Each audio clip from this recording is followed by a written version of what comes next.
a little bit about glucose. If you check my other video I've got out there, I show you how I test my glucose, and that is with the Contour Next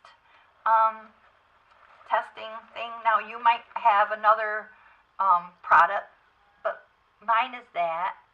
And so whatever you have, you just start testing regularly. And then you'll see how you feel. Now I go for my blood work like every three months, and they check my A1C. And A1C is like your hemoglobin. And what they're looking for is, I believe it's 7.0. I think you have to stay under 7.0, and that's the normal range. So I probably didn't write that down at all, but I wanted to not to forget to tell you. So mine is at 6.1 and 6.4. 6.4 was the last one, I think. So, but that would be like a fasting blood, where you get up in the morning, head off down to where they would take your blood, and you've had nothing to eat or drink, or not even so much as a cough drop, nothing, just water, and that's called a fasting blood. So they'll take your A1C and they'll see where your glucose is at and all that. So the A1C has to be below 7, and that would be normal. Anything above that, they consider you have diabetes. So now you might have just the early onset of diabetes, where you're like teeter-tottering 6.9 or 7.0. They would say, well, you have the early signs. So they would try just diet, to control that, and have you come back for blood work and make sure that you're getting under 7.0 for your A1C. But if you have the beginning or the early onset of diabetes, what you might have, like down the line, would be diabetes. But they kind of watch you for that, and they call it pre-diabetes. And they kind of have you come for regular blood work and all that. So testing your blood, you test your blood for sugar. It's called glucose. So that's why you do your testing. And I show you in my other video, the testing and itself. And it only takes a minute. It's very easy. A little prick on the finger. It doesn't really hurt, like outlandishly, like you're gonna scream or something. It doesn't. So when you do your testing in the morning when you first get up, and it should be less than 100. It should be somewhere between 80 and 100. And that's a big range, 80, 81, 82. It goes right up the ladder. From 80 to 100, that's actually quite a big range. But say you go for your testing and that, your A1C testing, they're going to look and see to make sure that your blood is like under, actually it's like 79 to 99, but it's just easier to remember for a lot of people that 80 to 100. But on the blood work thing, it'll be 79 to 99, something like that. But so that's what your blood should be fasting. No food, no cough drop, no nothing in your stomach. So then you go get your blood test. Okay, now in the morning when I do it, and I'm looking for under 100, mine will sometimes be 112. Well, I am diabetic because getting up in the morning and not having anything all night, not having any medicine since maybe 6 o'clock the day before, 6 p.m. the day before. I've not been medicated at all through the night. I've slept, and get up and not have anything to eat or drink, and my blood sugar will still be 112 or 115. Not usually higher than that though, but sometimes 103, which is getting closer, but that's why I'm diabetic. And I am type 2 diabetes, so that means that my body makes the insulin. The insulin is made in the pancreas, It's actually made in the islets of Langerhans. That's where it's made. But it releases it out through the liver into our, bloodstream. Okay, so when you test it, your blood, it'll tell you, like where you're at. Before a meal, anybody should be between 70 and 130 before a meal. And now taking metformin, I am. Before a meal, I'm like at, say, 105 or 107 or 115. I'm like somewhere between, and that's a long range between 70 and 130. After a meal, you shouldn't get any higher than 180. If you get higher than that, like up into the 200s, that means that your insulin, you've got to take either more, and the doctor he or she decides to up your insulin or what to do with your insulin. Now, you might take an oral pill and insulin. You could take metformin and insulin. So it's whatever your doctor decides, he's going to put you on. But that's why you check your glucose. You check it in the morning when you first get up. Check it right before mealtime, like right before lunch. Check it right before supper. Check it at night when you go to bed. And when you do that, that's not for life or anything. That's just to see where you're at. When you do that, like, for a while and write it down, I got a little book, and I don't write things down anymore because, you get past that stage where you just kind of know where you are by how you feel. But I do take my morning a few times a week, and if I feel yucky at night, I'll take it just to see what it's at. Like last week, one day I took it was like 79. It was 8 o'clock at night, and it's not mealtime for sure. I've already had my snacks already. I've already taken my metformin, and my sugar has just dropped right down to 79.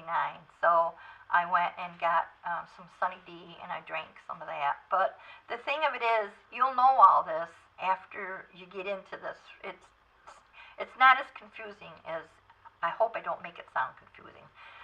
Anyway, fasting, your blood sugar should be less than 100. Before meals, like I said, between 70 and 130, and that's a big range.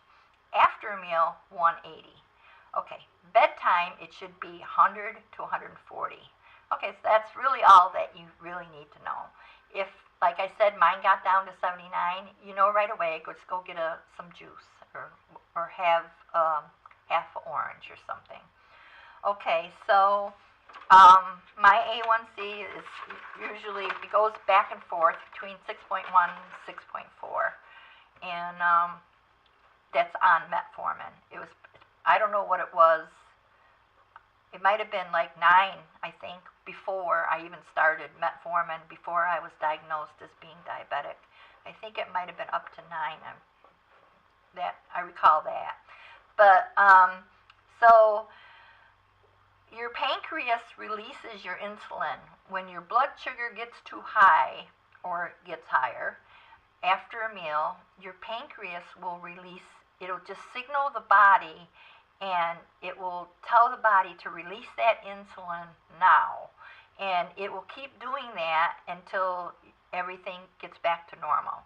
That's somebody, that doesn't have diabetes.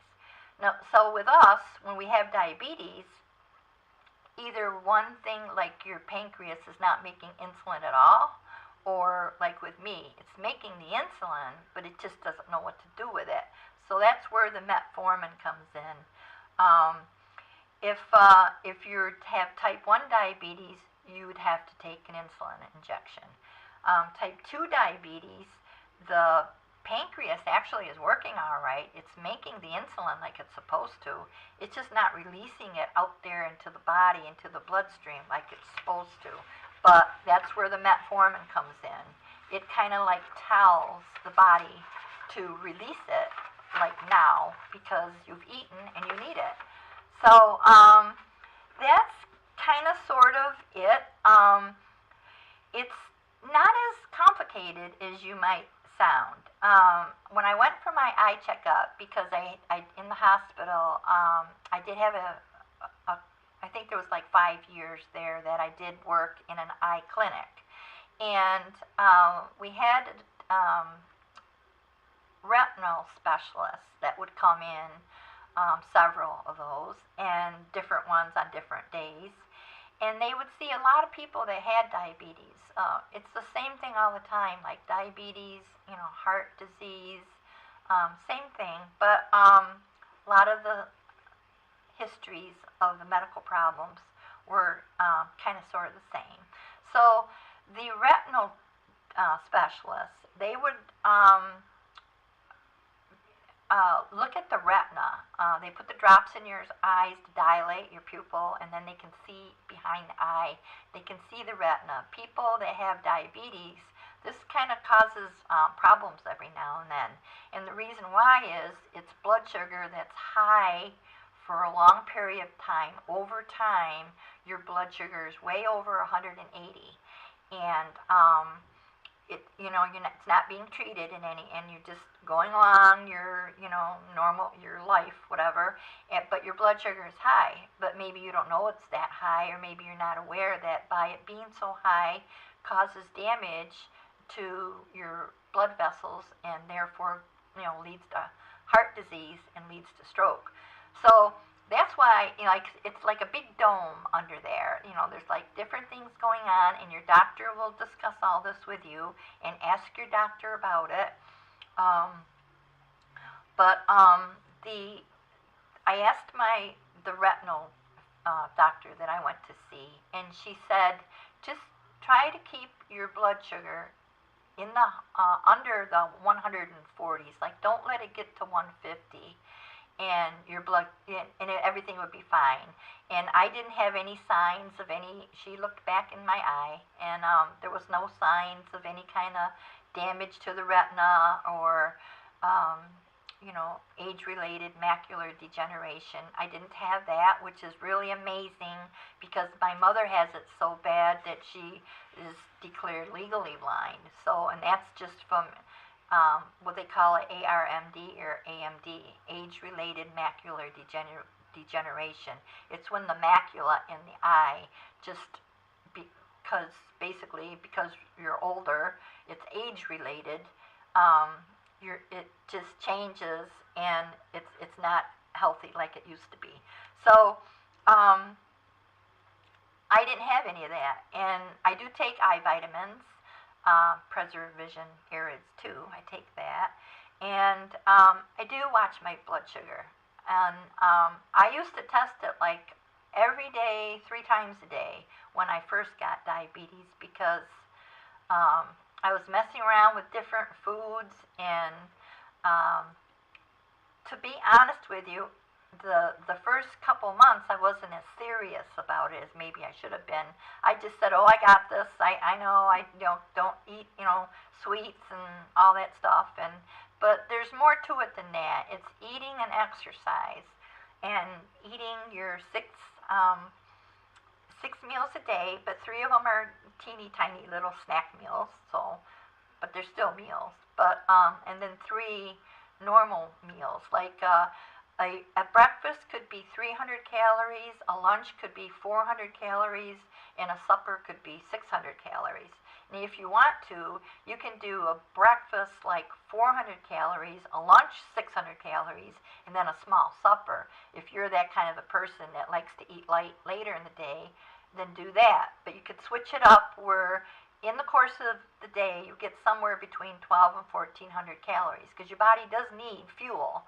And so you need somewhere between 12 or 14. And like I said in the past videos, if you have a really good day where you're eating all day long and you happen to get up to 1,600 calories or something, I mean, just go for some of this fast food stuff, and that just gives you 1,000 calories right off the get-go. So if you have that kind of a day, then you've just exceeded the 1,600, and that doesn't mean that the next day you can't eat at all. The next day you still have to eat your 12 to 1,400, the same as you should be eating. It's just that you might put on a pound or 2 on the scales, but you'll take that off again in a few days, so it'll be all right. But don't think because you ate a lot today and you got up to 1,600 or 2,000 calories that tomorrow you shouldn't eat. Don't think that way. That's what got us into this, in the first place was our eating habits and genetics too. That has something to do with it too. So after eating a meal, if I test my blood sugar, it should be less than 140 after eating a meal, which it is. The metformin keeps all that pretty much under control pretty good. I don't, and I never miss my metformin. I take it in the morning, take it in the evening. Well, I take it at breakfast, take it at supper, like that. So, but if you stay anywhere under 180, you're good. You're controlling your diabetes. If you do the things that I just previously mentioned, and you don't let it get any higher than that, just if it goes into the 200s, some people go 300, 400, 500.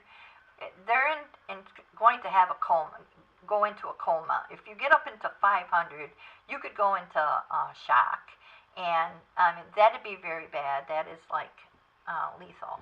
That if you get up into the 500 mark, you're very sick, and they've got to get you stabilized like really quick, because you could actually not make it. It just all depends. But like a lot of times with insulin, with diabetes, if it's taken care of properly, then you just kind of go along and everything is normal and there's no problems. But if it's not, or somebody that might just be in denial and say, no, I don't have diabetes, or I'm not going to do this, or I'm not going to take my medicine, or I'm going to eat the way I want to eat, or they're going to just do what they want to do, over time it's going to affect them one way or another, and it really could cause some serious damage. So the damage to your nerves and your blood vessels and all that can lead you to a heart attack and stroke or eye problems. The metformin, which is also called glucophage, usually they will prescribe it twice a day, breakfast and dinner, and that is what I take it, like that. And its purpose is to decrease the amount of sugar produced by the liver, and just give it in small amounts as I need it, and less than